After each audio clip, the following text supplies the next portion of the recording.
Madame, mademoiselle, monsieur, bonjour et bienvenue dans notre magazine Il était une fois. Merci d'être avec nous. Aujourd'hui, il était une fois moins de biens, plus de liens. La simplicité volontaire est-elle un nouvel engagement social? Est-ce un mouvement devenu incontournable? Assistons-nous à l'émergence de nouvelles solidarités? Je vous laisse regarder le sommaire de notre magazine.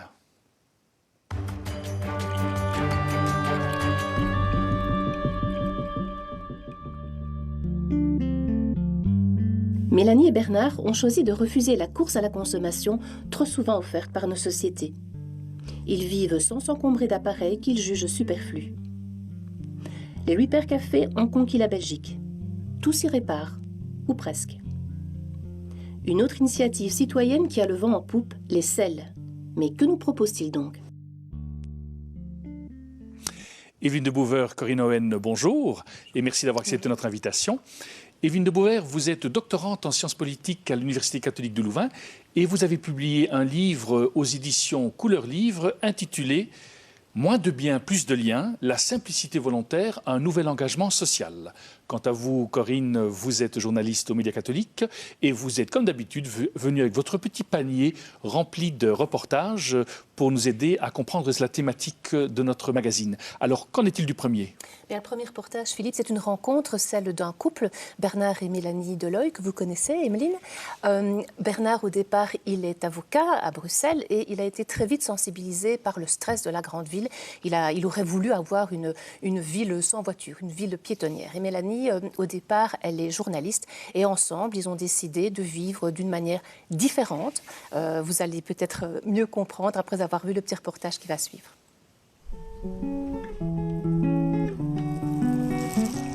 Dans le pays des collines, Mélanie et Bernard ont trouvé leur bonheur à la ferme. Pour cet ancien avocat bruxellois, il y avait urgence à un retour à une vie différente, loin du stress de la capitale. Aujourd'hui, Canel et Nestor sont presque à la retraite. Mais ils se souviennent que tout a commencé il y a quelques années, en 2003. Ils ont pris la route alors tous ensemble pour l'inconnu. Les enfants, Madeleine et Pierre, étaient encore bien jeunes. L'aventure a duré 3 ans et 3 mois exactement. Une école de vie en osmose parfaite avec la nature et riche de rencontres. Et puis, il a bien fallu se poser. Et en fin de compte, ce petit coin de Wallonie a un parfum de bout du monde. Mais l'aventure, loin d'être terminée, ne faisait en fait que commencer. De leurs années sur la route, Mélanie et Bernard ont gardé le goût de la simplicité. Avoir moins de biens semble ouvrir la porte à plus de liberté. Alors chaque année, la famille abandonne l'un ou l'autre objet qu'elle juge inutile. Je dirais le premier objet, le plus symbolique, autour duquel tourne toute notre vie, c'est la voiture. Et donc ça veut dire passer de 60 km/h à 5 km/h, la vitesse de la marche. Qu'est-ce qu'on fait quand on est à pied et qu'on vit lentement? Bien, on observe. On observe ce qui se passe autour de soi. Et on s'étonne d'abord que le silence, ça existe encore un peu. Et on se demande comment les autres peuvent vivre dans ce bruit permanent. On se demande comment les gens peuvent vivre avec 1,5 tonne de ferraille et de verre autour de soi pour se déplacer. Pour déplacer 100 kilos en général, pas plus. Et donc on est un peu scandalisé au début. Concrètement, ça veut dire que nos soirées, c'est de la lecture essentiellement ou des conversations. Concrètement, ici, tous les jours, ça veut dire que depuis 21 ans de mariage, nous passons nos 3 repas journaliers en tête-à-tête, ou bien avec nos enfants, mais toujours en famille. Nous cuisinons, bien entendu, ici même, et ici, depuis que nous sommes à la ferme, nous ne mangeons que ce que nous produisons. Voilà, ça s'appelle la qualité de vie.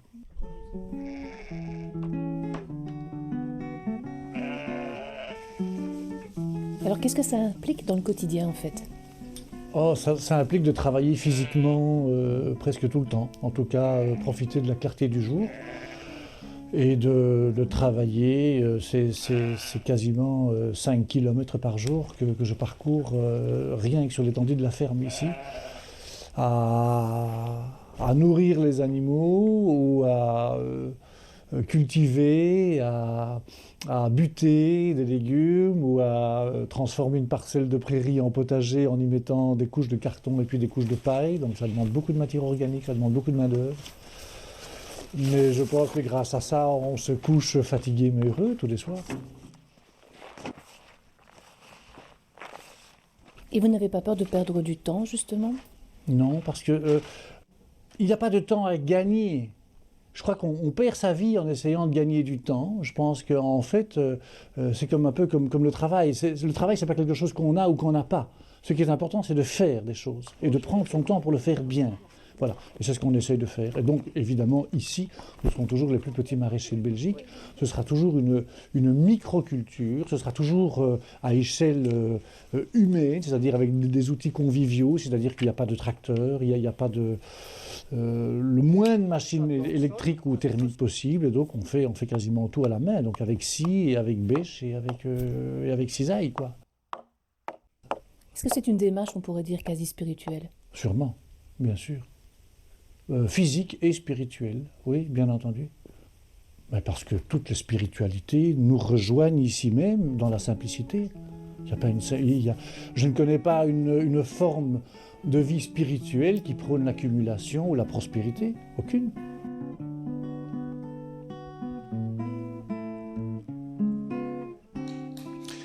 Émile de Bouvert, c'est quoi exactement la simplicité volontaire?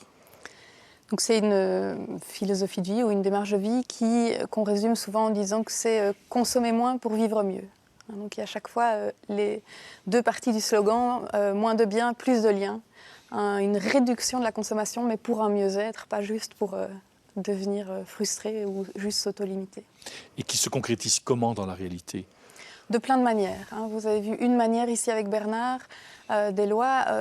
Il y a plein d'autres manières de mettre en place la simplicité volontaire. Il n'y a pas de recette toute faite, mais c'est désencombrer l'espace, le temps. Désencombrer, oui, en partie son agenda et surtout ses espaces.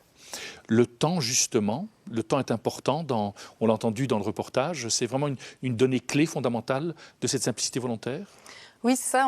Donc, il y a certains auteurs qui parlent de racheter du temps pour s'en sortir, dans la démarche de simplicité, c'est-à-dire vraiment valoriser, donner une valeur au temps, au moins aussi grande qu'à l'argent. Essayer de conscientiser le temps qu'on passe dans sa vie, en fait, à travailler pour accumuler des objets, à travailler pour se payer des maisons très grandes, pour mettre tous les objets qu'on a accumulés, à travailler pour payer des gens qui puissent entretenir ces espaces qui sont devenus tellement trop grands qu'on n'a plus le temps pour les entretenir. Donc vivre simplement, c'est quand même redonner une place, en tout cas réfléchir à qu'est-ce que je fais de mon temps. On définit parfois la simplicité volontaire comme se centrer sur l'essentiel. Est-ce que l'essentiel fait partie de mon emploi du temps? C'est une des premières questions, je pense, qu'on se pose quand on décide de vivre plus simplement. Dans votre livre, on parle à la fois de temps, de travail et d'implication politique. Mm-hmm. Oui, parce que en tout cas, là, je faisais le lien entre, pour s'impliquer, ne fût-ce que localement, dans des initiatives pour recréer du lien social, on a besoin de temps. En fait, peut-être qu'on déplore aujourd'hui beaucoup le manque d'implication politique, mais on souligne peut-être pas assez qu'il faut beaucoup de temps. En fait, il faut du temps pour se poser les questions, pour débattre. Et puis pour s'impliquer, et pour une des manières de gagner du temps, gagner du temps, voilà, comme Bernard critiquait cette formule, mais une des manières de retrouver du temps, c'est de vivre plus simplement, de réduire ses besoins pour peut-être dépendre moins de toutes les choses qui nous procurent un salaire, et pouvoir réduire le temps qu'on passe aux objets et à gagner de l'argent uniquement. Dans le cadre de votre recherche, la famille qu'on vient de voir dans ce premier reportage proposé par Corinne, est-ce que c'est une famille unique ou bien est-ce qu'on commence à voir de plus en plus de familles qui vivent ce type de vie? Je dirais un peu les deux, c'est-à-dire qu'on a de plus en plus de gens qui s'impliquent dans la simplicité volontaire. On a vu surtout un changement à partir de la crise en 2008. Mais la façon de vivre la simplicité de Bernard et Mélanie ici est une façon parmi énormément d'autres. Donc c'est une façon ici, eux valorisent l'activité physique, sont assez en retrait en tout cas de la société. Vous avez des simplicitaires, comme je les appelle, qui sont beaucoup plus ou qui pratiquent leur simplicité, par exemple, au sein de Bruxelles ou au sein de plein d'initiatives et au sein de réseaux. Donc vous avez 1000 manières de vivre la simplicité. Justement, cette simplicité-là, les gens qui la vivent, est-ce qu'ils arrivent quand même à s'intégrer dans la société? C'est un peu le défi. Simplicité volontaire, c'est l'idée vivre simplement, ce n'est pas des idées neuves. Mais pourquoi est-ce qu'il y a ce concept peut-être ou ce terme de simplicité volontaire? C'est comment est-ce qu'aujourd'hui, dans la société telle qu'elle est, on peut vivre simplement?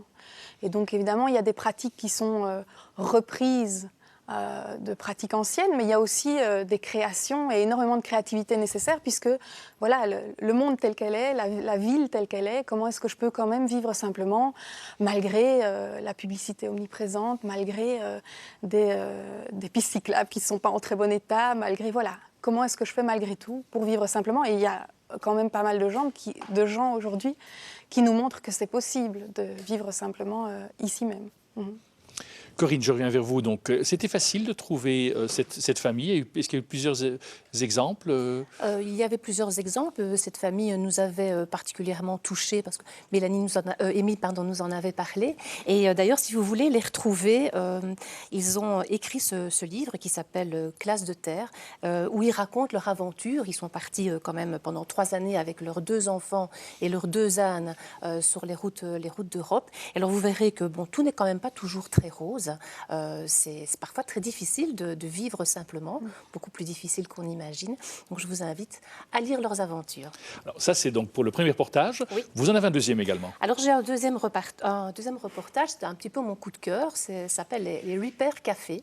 C'est un concept qui est né aux Pays-Bas, donc il y en a de plus en plus en Belgique. En général, il se passe le samedi matin ou le dimanche matin. Vous amenez un petit peu tout ce que vous avez, à la place de le jeter, vous allez là-bas avec votre percolateur, votre fer à repasser ou votre ordinateur, que sais-je. Et sur place, vous avez certaines personnes qui vont vous aider à réparer. Et donc voilà, je vous invite à découvrir le Repair Café de Bruxelles, avenue de la Couronne.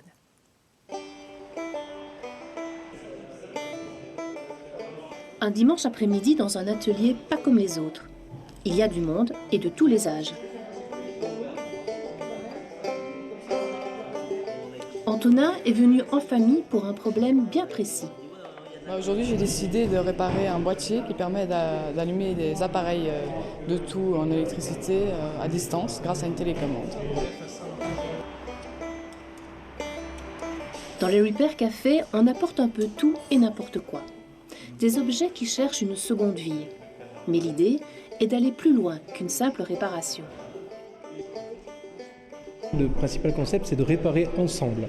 C'est vraiment ce qui nous différencie des autres initiatives qui permettent de lutter contre les déchets ou la génération de déchets. C'est réparer ensemble. Donc le visiteur qui vient ici vient avec son objet, son appareil ou son vêtement, et on va partager quelque chose ensemble entre le bénévole et le visiteur pour arriver à essayer de résoudre en tout cas le problème sur son objet, mais de le faire ensemble. Tous les réparateurs sont bénévoles et tous sont des passionnés dans leur domaine. Un dimanche par mois, ils se retrouvent autour de ces tables où chaque panne est un défi à relever. J'ai envie de faire des choses utiles et j'aime pas spécialement l'obsolescence programmée, ce genre de choses. Donc c'est ma manière à moi de protester, d'agir contre ça. L'obsolescence programmée, cette stratégie mise en place par certains constructeurs qui n'hésitent pas à réduire la vie de leurs appareils pour qu'ils soient remplacés au plus vite. Une pratique dénoncée par les associations environnementales et contre laquelle luttent les Repair Café. On essaie de faire ça de manière active, donc que les gens viennent, ils viennent pas avec le droit de faire réparer leurs appareils, mais ils viennent avec l'idée que voilà, ils apprennent aussi à réparer eux-mêmes. Et donc non seulement on répare, on essaie de limiter les déchets, mais en plus on essaie d'apprendre aux gens à réparer eux-mêmes, et donc on diffuse l'info comme ça. Nés aux Pays-Bas, les Repair Café ont conquis les Belges. Notre pays en compte actuellement une centaine. Une initiative citoyenne qui, au-delà des réparations, offre un magnifique espace de rencontre. Émile de Bouvert, ce reportage justement, est-ce pour vous un bon exemple de la simplicité volontaire? Oui, en tout cas, un bon exemple d'une initiative qui peut soutenir la vie simple. Quand on essaye de vivre simplement dans notre société qui va un peu dans l'autre sens, c'est pas si facile. Et donc s'entourer, se mettre dans des réseaux et participer à des initiatives comme ça, oui, c'est vraiment très important. Et vous voyez, ça attire quand même pas mal de monde. Donc on voit qu'il y a une demande, en tout cas. La notion justement de réseau, est-ce que c'est une notion très importante pour vous? En tout cas, il me semble que la simplicité volontaire ou la vie simple, elle a du sens si elle permet de développer plus de liens. Elle a du sens si elle permet quand même d'une certaine manière, que les personnes s'insèrent dans la société telle qu'elle est pour montrer un exemple qu'il est possible de vivre différemment. Et aussi parce que le grand défi, je pense, c'est de ne pas spécialement rester uniquement entre soi, mais de côtoyer, de vivre simplement en continuant à rester en lien avec toutes les personnes qui fonctionnent plutôt dans un autre mode. D'après vous, quand on voit ce type de reportage, la société de consommation, finalement, elle ne conduit-elle pas à une impasse? Oui, ça, je serais assez d'accord que... en tout cas, la société de consommation répond de manière tellement maladroite aux besoins des personnes que on a beau consommer, il reste un énorme vide et une certaine partie de nous qui ne sont pas remplies. Et donc, on se rend compte, les gens ont beau consommer toujours plus, c'est pas pour ça qu'ils sont toujours plus heureux ou qu'il y a quelque chose qui s'apaise à un moment et qu'on arrête de consommer. Cette spirale à l'air sans fin, c'est sans doute que les besoins qu'on pense combler par la consommation, en fait, ne sont pas tout à fait comblés et que donc il est urgent de trouver d'autres stratégies pour répondre à ces besoins, d'autres manières d'être reconnu, d'autres manières de se sentir en lien, d'autres manières de se sentir en sécurité que d'avoir énormément d'argent sur son compte en banque ou d'avoir 1000 possessions et plein de maisons à nous. Donc voilà, ouais. Quelle est l'ampleur de ces mouvements citoyens aujourd'hui, d'après vous, dans les recherches que vous faites? Je ne fais pas d'études quantitatives, donc c'est très difficile à dire. À certains moments, il y en a qui ont parlé du fait qu'aux États-Unis, il y avait 15% de la population qui serait déjà dans une démarche vers la simplicité. Vous avez en Europe des études sur les créatifs culturels qui rejoignent la simplicité volontaire, donc les personnes qui se poseraient en agent de changement de culture et qui valoriseraient notamment la simplicité. On dit qu'il y en a près de 20% dans certains pays comme la France. Qu'est-ce que ça veut dire en termes de pratiques réelles? C'est très compliqué à savoir. Mais je pense qu'en tout cas, c'est une initiative qui intéresse énormément, qui interpelle, parce qu'elle rejoint plusieurs questionnements. Elle rejoint une préoccupation écologique et sociale, adopter un mode de vie qui respecte la nature, mais aussi qui respecte l'humain, que chacun sur Terre peut adopter. Mais aussi, ça répond à des questions de sens. Comment redonner sens à sa vie, comment adopter un mode de vie qui soit plus convivial et qui laisse du temps pour les choses qui sont vraiment importantes. Vous êtes d'accord aussi de dire que c'est une démarche profondément spirituelle?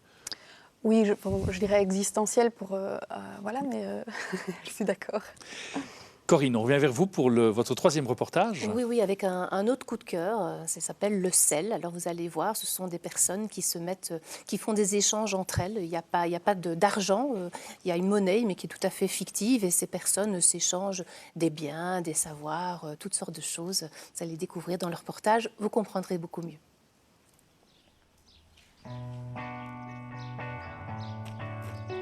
Nicole fait partie du CEL.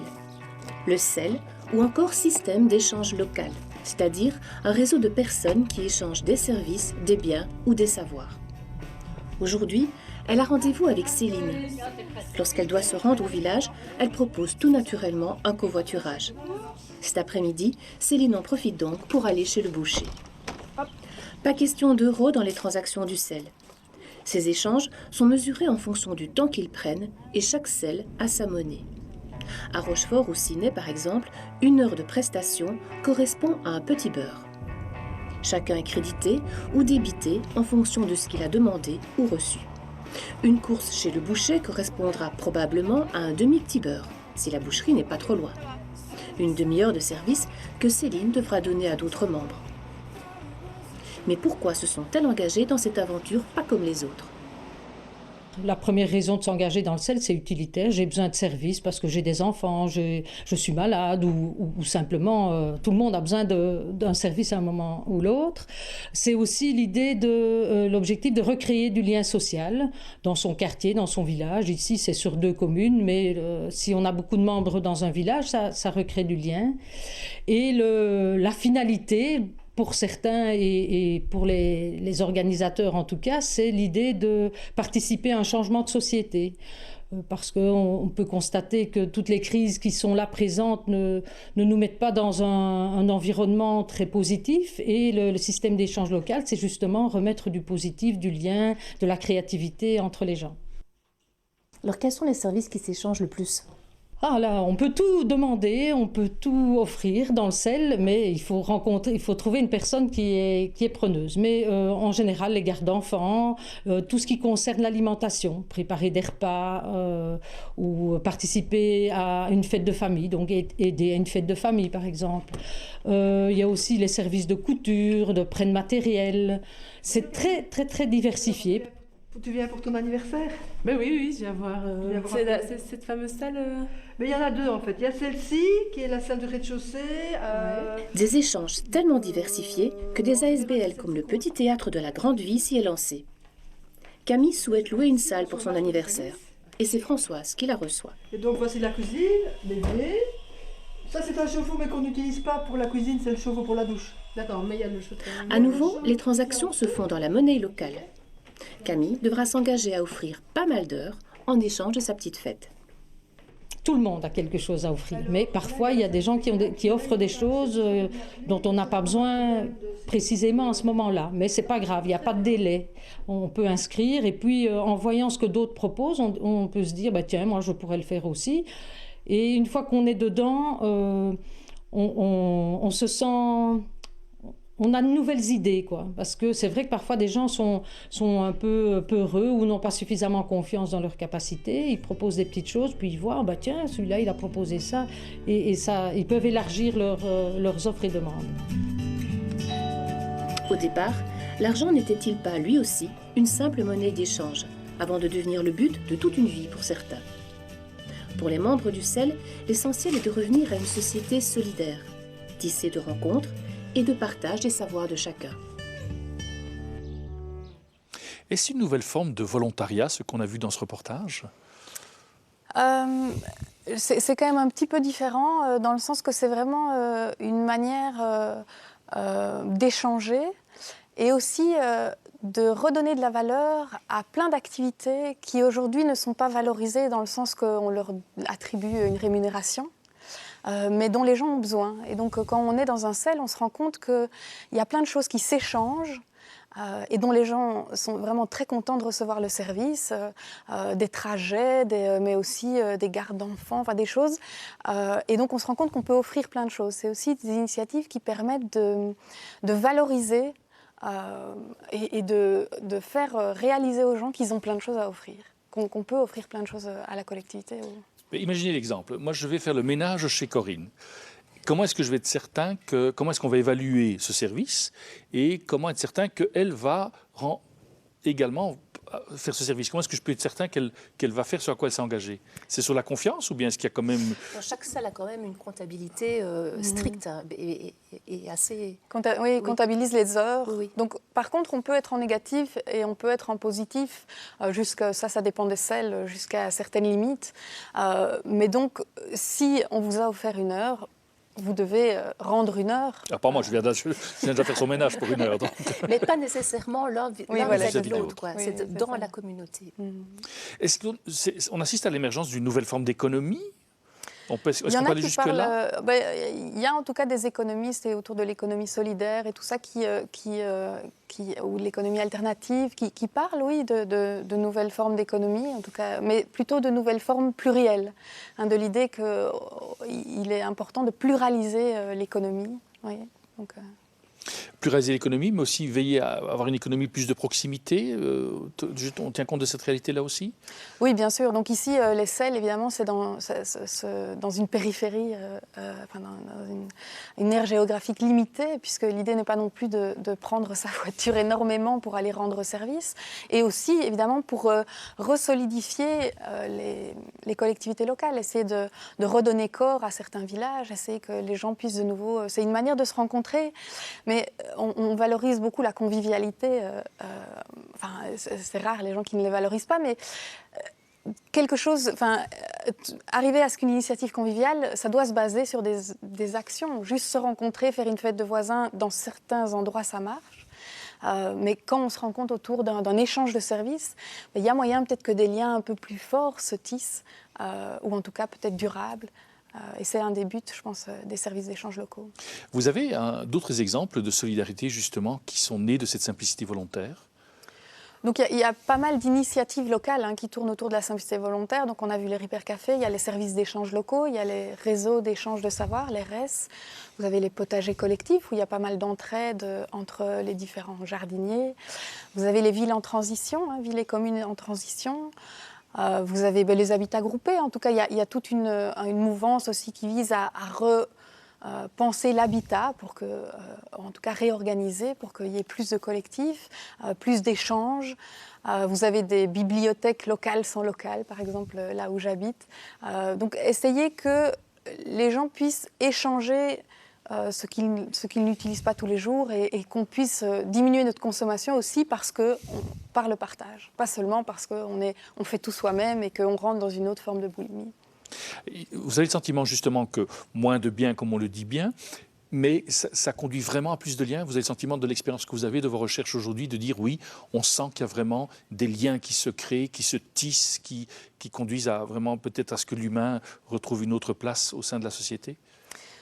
C'est pas automatique, mais dans beaucoup de cas, oui, c'est le cas. Et vivre plus simplement, il y a un moment où on désencombre, on fait le vide. Il y a un moment où on se pose la question, mais pourquoi est-ce que je fais le vide? Et beaucoup y répondent en disant c'est pour plus de relations, plus de liens, et aussi plus de liens aux autres, mais plus de liens à moi, et parfois plus de liens à la nature et à d'autres dimensions qui sont essentielles. Dans beaucoup de cas, en tout cas, ça débouche sur plus de liens, mais je pense que c'est important de lier les deux et d'y être attentif aux deux dimensions. Parce que ce n'est pas automatique, ce n'est pas parce qu'on vit simplement que tout d'un coup on s'inscrit dans un réseau très large et qu'on vit dans le monde des bisounours. Vous avez le sentiment que, parce que vous donnez pas mal de conférences aujourd'hui, que ça répond vraiment à une attente Oui, en tout cas, oui. À plein de niveaux, mais combiner cette recherche de sens et de cohérence ou d'authenticité et de vie écologique et solidaire, combiner ces différents éléments, arriver à trouver un mode de vie qui soit intégré ou qui soit unifié d'une certaine manière. Oui, ça, il y a vraiment une demande. Après, il y a énormément de craintes et énormément de peur de lâcher ce qui existe aujourd'hui. Merci en tout cas à toutes les deux de nous avoir permis de mieux comprendre ce qu'est la simplicité volontaire. Nous arrivons déjà au terme de notre magazine. Merci d'être resté avec nous. Si vous souhaitez revoir cette émission, il vous est possible de le faire en allant sur notre site www.infocato.be. Au nom de toute l'équipe qui a préparé ce magazine, il ne me reste qu'à vous souhaiter une excellente journée et je vous dis à très bientôt.